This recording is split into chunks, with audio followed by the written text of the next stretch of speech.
The brutal execution of Giordano Bruno. The 7-year torture of history's most defiant heretic Giordano Bruno was born in 1548 in a small town near Naples, in southern Italy. His real name was Filippo Bruno. He grew up in a time when the church controlled most knowledge, education, and truth. From a young age, people noticed that he was different. He asked questions others were afraid to ask. He remembered things quickly, spoke confidently, and showed a sharp mind that often moved faster than those around him. His family was not wealthy, so joining a religious order seemed like the best path to education and stability. As a teenager, Bruno entered a Dominican monastery in Naples. This was where he took the name Giordano. Life inside the monastery was strict and controlled. Every day followed the same pattern: prayers, study, silence, and obedience. For many, this routine brought comfort.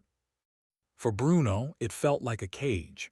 While others memorized accepted teachings, he wanted to understand why those teachings existed.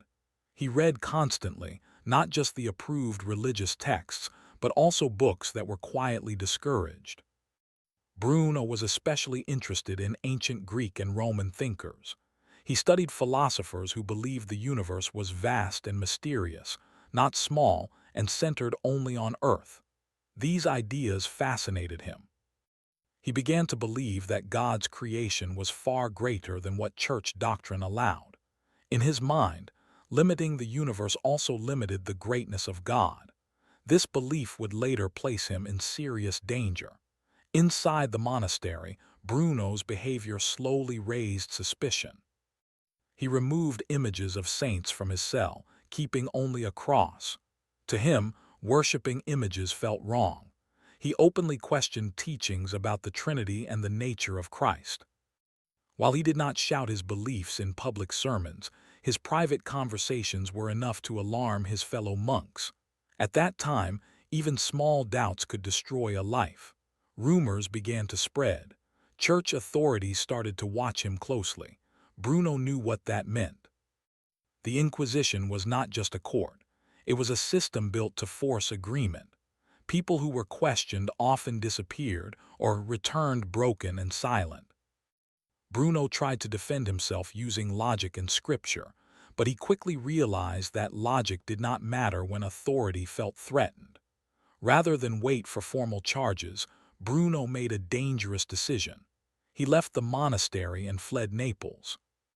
This act alone was considered serious disobedience. He was now a man without protection, wandering through a Europe divided by religion and fear. Yet, instead of hiding his ideas, Bruno did something even more dangerous. He continued to think, write, and speak freely. As he moved from city to city, Bruno survived by teaching memory techniques, philosophy, and debate. His intelligence impressed many powerful people. Some admired his confidence and bold thinking. Others saw him as arrogant and reckless. Bruno did not know how to stay silent. He believed truth mattered more than safety. During these years, Bruno's ideas became more radical. He supported the theory that the Earth was not the center of the universe, but he went further than others. He believed the universe had no center at all. He imagined endless worlds, countless stars, and infinite space. To him, the universe was alive with possibility. This belief was not just scientific, it was spiritual. He believed God existed everywhere, not just in heaven or churches. Such ideas directly challenged church authority. If the universe was infinite, then humans were not the center of creation. If God was everywhere, then priests were not the only path to truth. These thoughts frightened religious leaders. Control depended on certainty, and Bruno represented uncertainty. Despite the risks, Bruno gained attention in France and England. He lectured at universities, argued with scholars, and wrote books. His writing style was sharp, emotional, and sometimes mocking. He openly criticized scholars who repeated old ideas without question. This earned him enemies as quickly as admirers. Bruno did not seek compromise. He believed compromise weakened truth. However, Life as a wandering thinker was unstable. Protection depended on powerful patrons, and patrons could turn away at any moment. Religious tensions across Europe were rising. Catholics and Protestants were both intolerant of views that challenged their authority. Bruno found himself unwanted on all sides.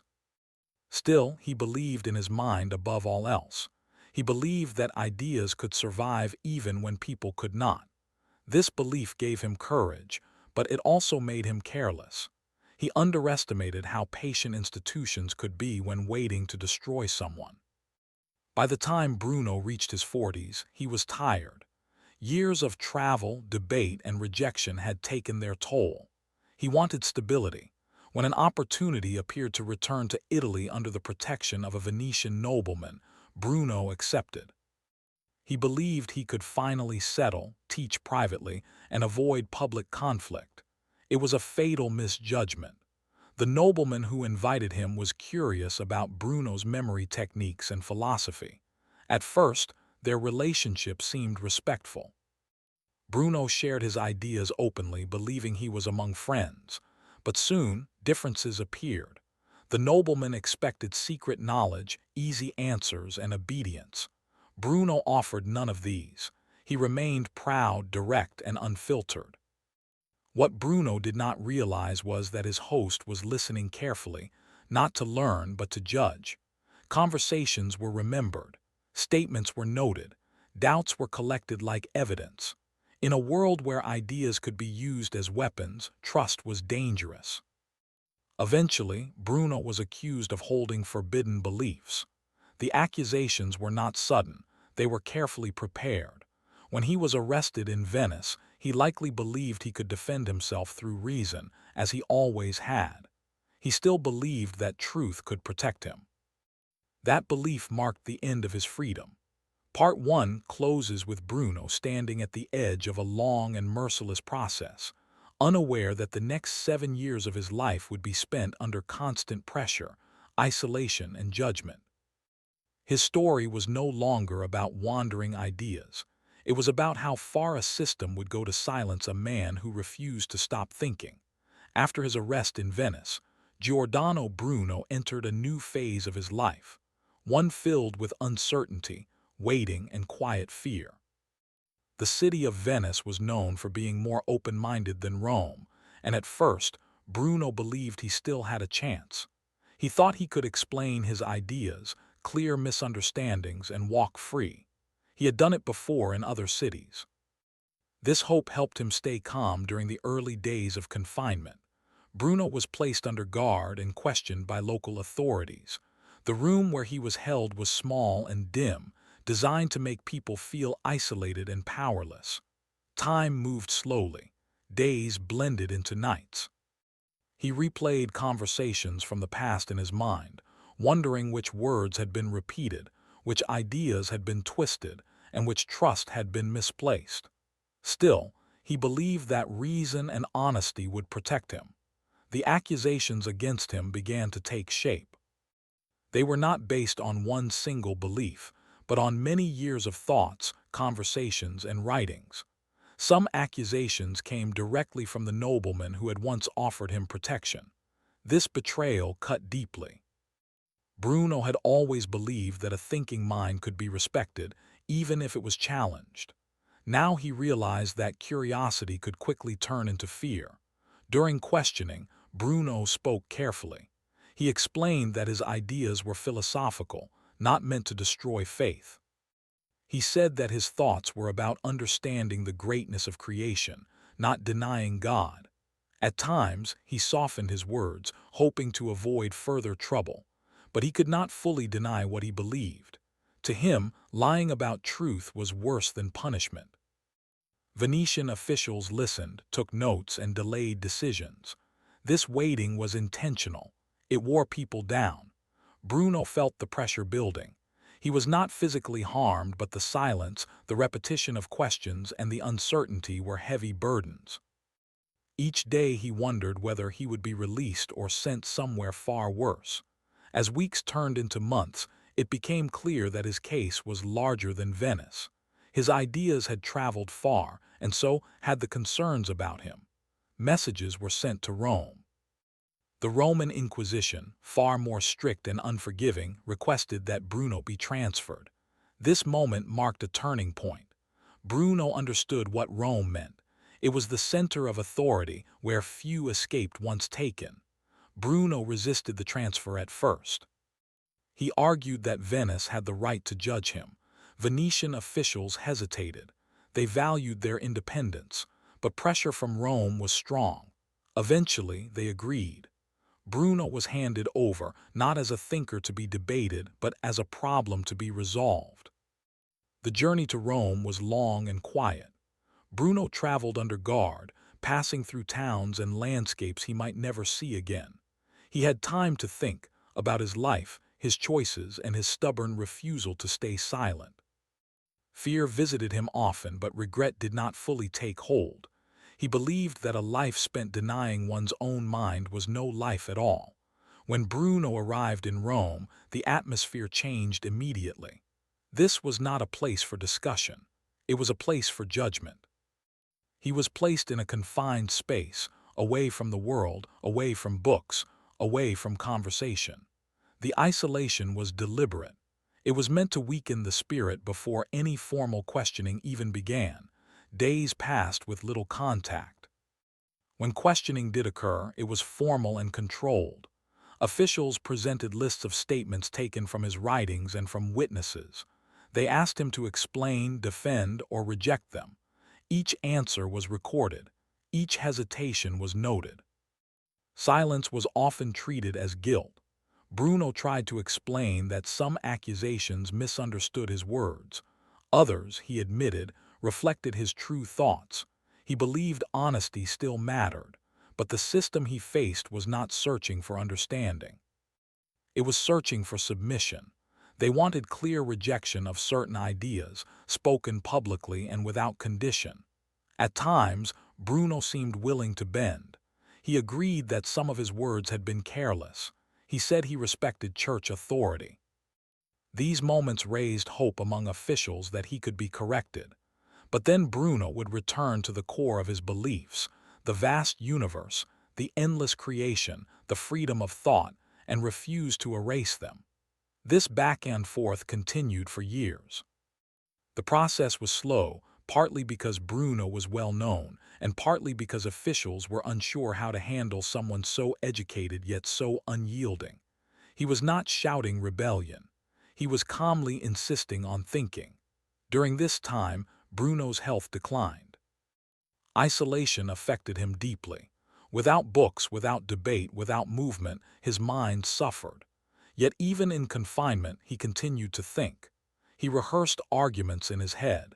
He imagined future readers who might one day understand him. This inner world became his refuge. Officials hoped that time would soften him. They believed that loneliness would lead to surrender. For some people, it did. But Bruno was different. His identity was tied completely to his ideas. Asking him to abandon them was like asking him to stop being himself. Occasionally, he was offered small comforts in exchange for cooperation, better conditions, less isolation, the chance to end the process quickly. Each offer carried an unspoken message: agree and this can all end. Bruno considered these offers carefully. He was not reckless. He weighed survival against integrity. Each time he chose the harder path. Years passed. Outside the prison walls, the world continued. Leaders changed. Conflicts rose and fell. But Bruno remained suspended in the same moment, waiting for a decision that never seemed to come. This waiting was its own form of suffering. Not knowing was worse than knowing. The officials grew frustrated. They had expected fear to work faster. Bruno's calm endurance confused them. He was not loud. He was not begging. He was simply present, aware, and resistant in the quietest way possible. By the 6th year, pressure increased. The questioning became more direct. Final statements were demanded. Bruno was told clearly what was expected of him: full rejection of his ideas, spoken publicly and without reserve. This was his last chance to end the ordeal. Bruno asked for time to think. Alone in confinement, he faced the reality he had avoided for years. He knew what refusal meant. He also knew what acceptance would cost him. For the first time, fear and doubt truly collided. Yet even in that moment, Bruno could not fully surrender.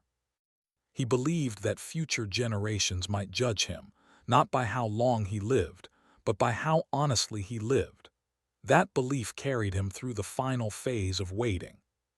Part 2 ends with Bruno standing between two impossible choices, trapped in a system that demanded obedience, while his own mind demanded truth.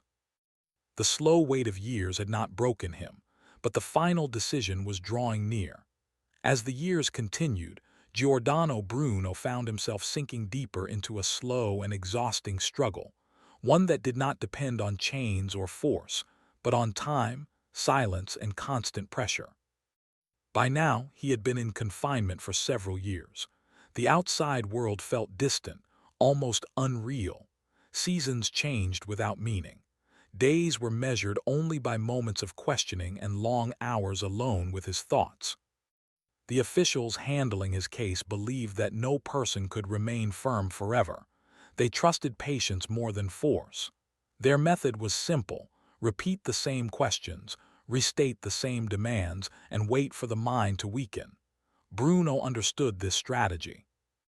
He had read enough history to know how such systems worked. Still, knowing did not make it easier to endure. Each time he was brought before the officials, the tone was calm and formal. They spoke politely, even respectfully. They referred to his intelligence and education. They told him that someone like him did not belong in confinement. All he had to do, they said, was correct his errors.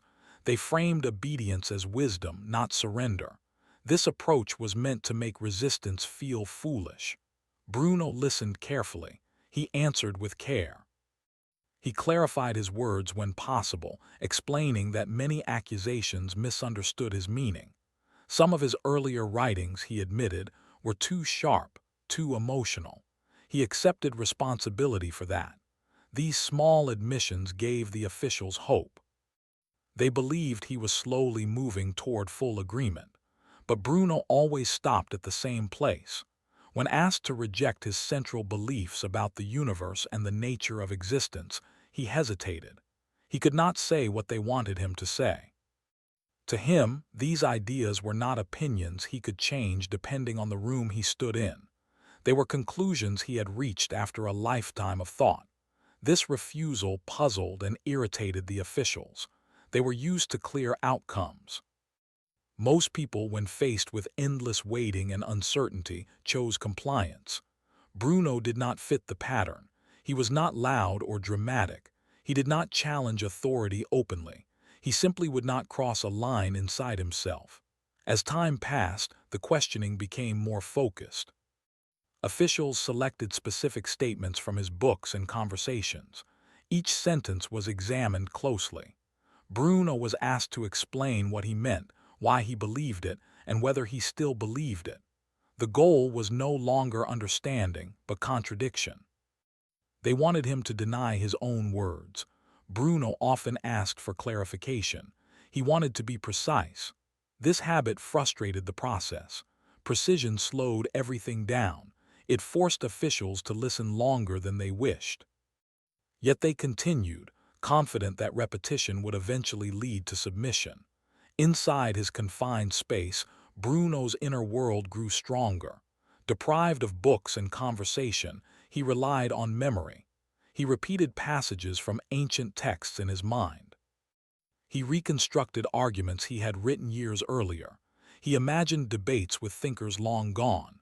These mental exercises kept his spirit active and prevented despair from taking full control. However, there were moments when doubt crept in. Late at night, when silence felt heavy, Bruno wondered if his resistance served any purpose. No one could hear him. No one could read his thoughts.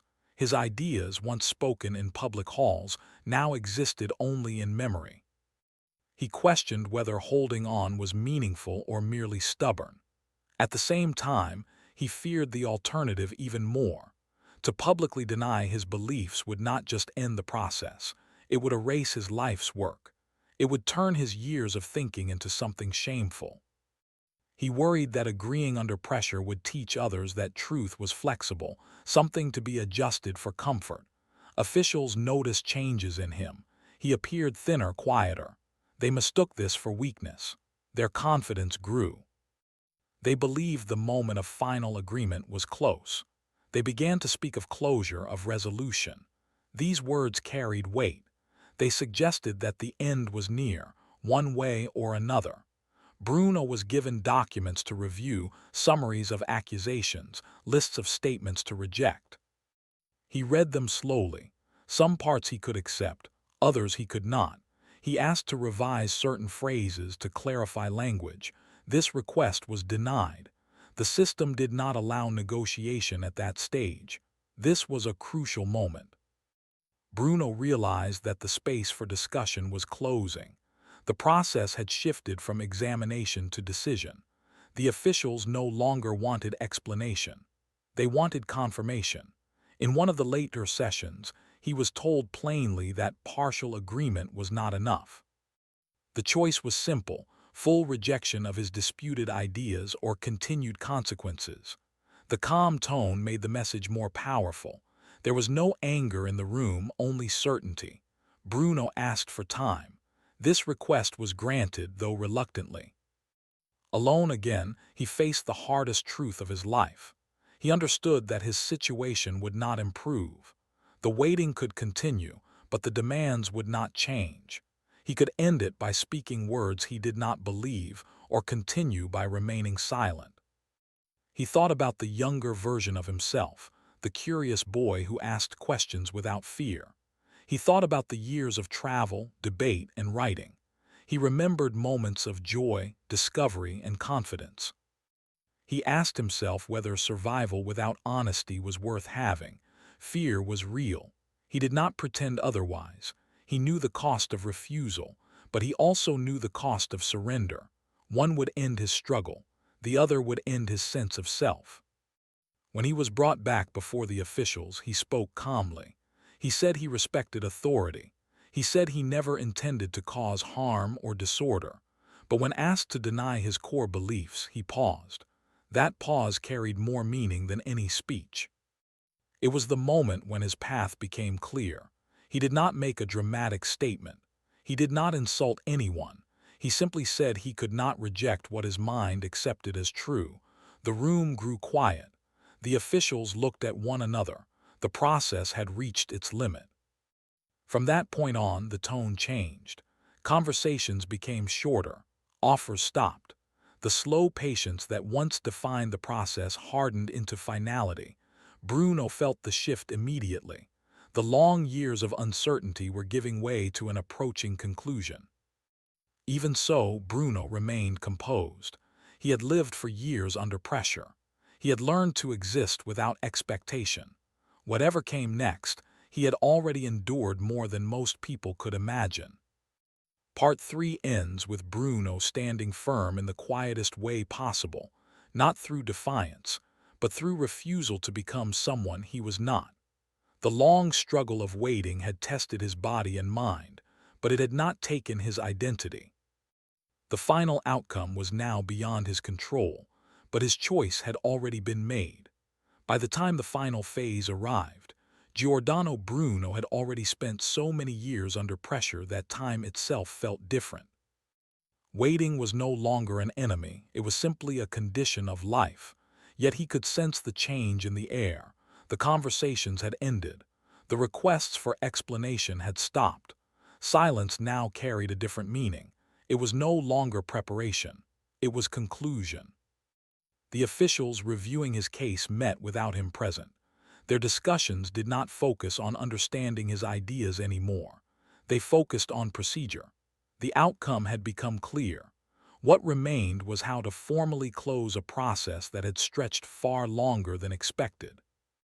Bruno was no longer seen as a thinker to be corrected, but as a fixed example, someone who would not move. When he was finally brought before them again, the setting felt colder, more distant. Faces that once showed interest or frustration now showed detachment. He was informed that the long review was ending. The words were measured and careful, but their meaning was heavy. His refusal to fully reject certain beliefs had consequences that could not be delayed any longer. Bruno listened quietly. He did not interrupt. He had learned that words no longer shaped the outcome. What mattered now was presence, how one stood when there was nothing left to argue. He stood calmly, neither proud nor broken. He understood that this moment would define how he was remembered, even if he would never see that future himself. He was offered one final opportunity to change course. The offer was simple and clear. Agree fully, speak the required words, and the process could end differently. There was no anger in the offer. It was delivered almost as advice, as if to say this was the last reasonable step available. Bruno did not answer immediately. He took time, not out of doubt, but out of respect for the weight of the moment. He thought of all the years that had led here, the questions, the travels, the debates, the long nights of thought. He understood that this choice would not only close his own story, but shape how ideas were treated long after. When he finally spoke, his voice was steady. He did not accuse. He did not challenge authority. He simply said that he could not speak words he did not believe.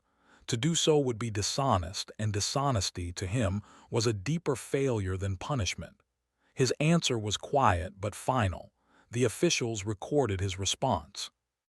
There was no surprise. The decision had already been prepared. The formal declaration followed, written in language that felt distant and impersonal. Bruno was described not as a man, but as a case, a set of positions that had been judged unacceptable. The system spoke in its own voice, careful and controlled. As the declaration was read, Bruno listened without visible reaction. Those watching expected fear or regret. They saw neither. What they saw instead was acceptance, not of the judgment, but of the reality that resistance had reached its natural end. He had chosen his path long before this room, long before these words. After the declaration, Bruno was returned to confinement. The space felt smaller now, not because it had changed, but because he knew it would no longer be temporary. Yet strangely, his mind felt lighter. The endless waiting was over. The pressure to decide had lifted. Whatever came next would not require more choices. In the quiet that followed, Bruno reflected deeply. He did not see himself as a hero. He did not imagine future praise. His thoughts were simple. He believed that a person should live in agreement with their own understanding, even when that understanding is unwelcome. He believed that ideas should not be shaped by fear.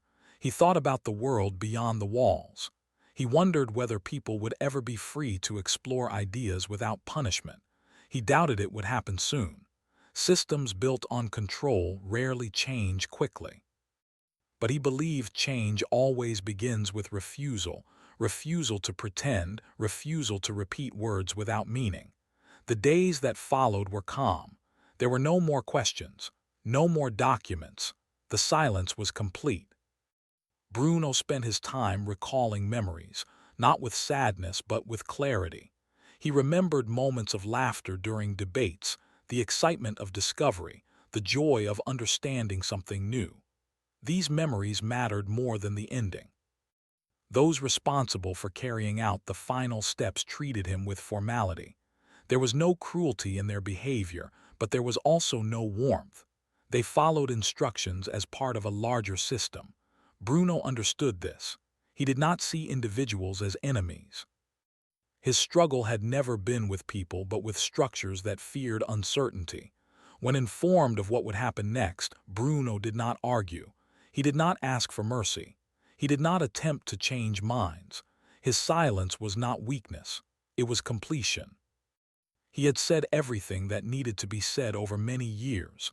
Nothing more was required. Observers later noted his composure. Some expected him to break at the end. He did not. This unsettled those who believed pressure always worked. Bruno's calm suggested that the mind could remain free even when circumstances were not.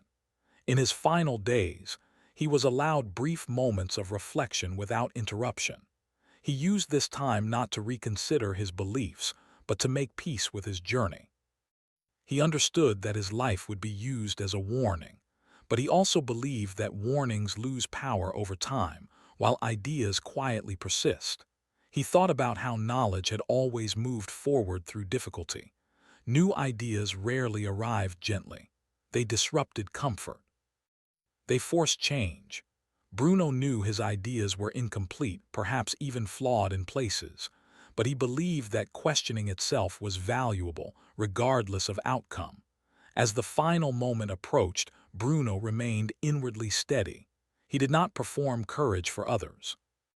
He simply existed as he always had, thinking, aware, and honest with himself. The system could end his life, but it could not rewrite his mind. Part 4 closes with Bruno fully aware that judgment has been passed and cannot be reversed. The long years of pressure have ended, not with surrender, but with quiet consistency. He stands at the edge of history not as a rebel shouting against authority, but as a man who refused to say what he did not believe. The final chapter is near, but his choice has already been made. The final days of Giordano Bruno passed quietly, without drama or display. After many years of pressure, questioning, and waiting, there was no longer anything left to debate. The system had reached its decision, and Bruno had already reached his own long before. What remained was time, slow, silent, and heavy with meaning. Bruno spent these days mostly alone. The space around him was simple and bare, offering little comfort. Yet his mind was not empty. It was full of memories, thoughts, and reflections shaped over a lifetime. He no longer felt the sharp tension of uncertainty. That phase had ended. In its place was a calm awareness of what was coming and why. He thought often about the journey that had brought him here. He remembered the young man who entered the monastery searching for knowledge, not conflict. He remembered the excitement of reading forbidden books, the thrill of ideas that felt larger than walls and rules. He remembered long discussions with scholars, moments of pride, moments of doubt, and moments of deep clarity. His life, though troubled, had been full of thought, and that gave it value in his eyes. Those responsible for overseeing the final steps treated him with distance and formality. There was no celebration, no anger. To them, this was the end of a long process, a duty to complete. Bruno understood that many people within the system were simply playing their roles. He did not direct blame at individuals. His struggle had always been with fear of ideas, not with people themselves. When the final day arrived, Bruno was informed calmly and clearly. There were no threats, no raised voices. He listened as he had listened many times before. He did not ask for delays. He did not request special treatment. He accepted the moment as the natural result of choices made long ago. Observers expected signs of regret. They watched closely, searching his face for doubt or fear. What they saw instead was restraint and composure. Bruno did not present himself as brave or dramatic. He simply remained true to himself. His strength was quiet, rooted in consistency rather than defiance. As he was led through the city, the world around him continued as usual. People walked, talked, and worked, unaware that a moment of history was unfolding beside them. This contrast was striking. A life shaped by thought and struggle was ending, while daily life moved on without pause. Bruno noticed this, and it confirmed something he had long believed, that ideas often matter most long after the moment has passed. He did not speak publicly. He did not make a final speech. Silence was his choice. Words had brought him here, and silence now felt more honest. He believed that his life already spoke clearly enough. Anything said at the end might distract from what truly mattered. In those final moments, Bruno's thoughts were not filled with anger. They were filled with clarity. He believed that truth could not be owned by any institution. He believed that ideas, once released, could not be permanently stopped. Even if a person disappeared, the questions they asked could continue to exist in the minds of others. His life ended as it had been lived, with awareness and refusal to pretend. There was no celebration of his passing, no immediate recognition of its meaning. To those in power, the case was closed. The warning had been delivered. Order had been preserved, at least for the moment. But history does not end when a life ends. Years passed, then decades, then centuries. The world changed slowly, often painfully. New thinkers questioned old beliefs. New discoveries challenged old explanations. The universe grew larger in the human imagination. Ideas that once seemed dangerous became part of accepted understanding. And in this long process, Giordano Bruno's name returned, not as a criminal but as a symbol. People began to read his writings again. They saw not just mistakes or excesses, but courage. They recognized a man who had lived ahead of his time, someone whose questions pointed toward a future he would never see. His ideas were not perfect, but they were bold, and boldness mattered. Bruno came to represent something larger than himself. He became a reminder of the cost of thinking freely in times of fear. He stood for the belief that curiosity should not be punished, and that disagreement should not be silenced. His story was no longer just about one man, but about the struggle between control and exploration. In the place where his life ended, a marker was later raised. It did not praise rebellion or insult authority. It simply acknowledged a life taken for its ideas. This quiet recognition showed how much time can change perspective. What was once condemned became remembered. What was once feared became studied. Bruno's legacy did not rest on being right about everything. It rested on his refusal to stop asking questions. He showed that progress often begins with discomfort. He showed that thinking carries risk, especially in rigid systems. And he showed that even when the body is limited, the mind can remain free. Today, his story is told not to encourage conflict, but to encourage honesty. It reminds people that understanding grows through dialogue, not suppression. It reminds societies that ideas cannot be erased by force. They can only be delayed. Giordano Bruno did not live to see the impact of his life. He did not know that future generations would speak his name with respect rather than fear. But perhaps that did not matter to him. He lived according to his understanding, and for him, that was enough. His life ended in silence, but his ideas continued to speak.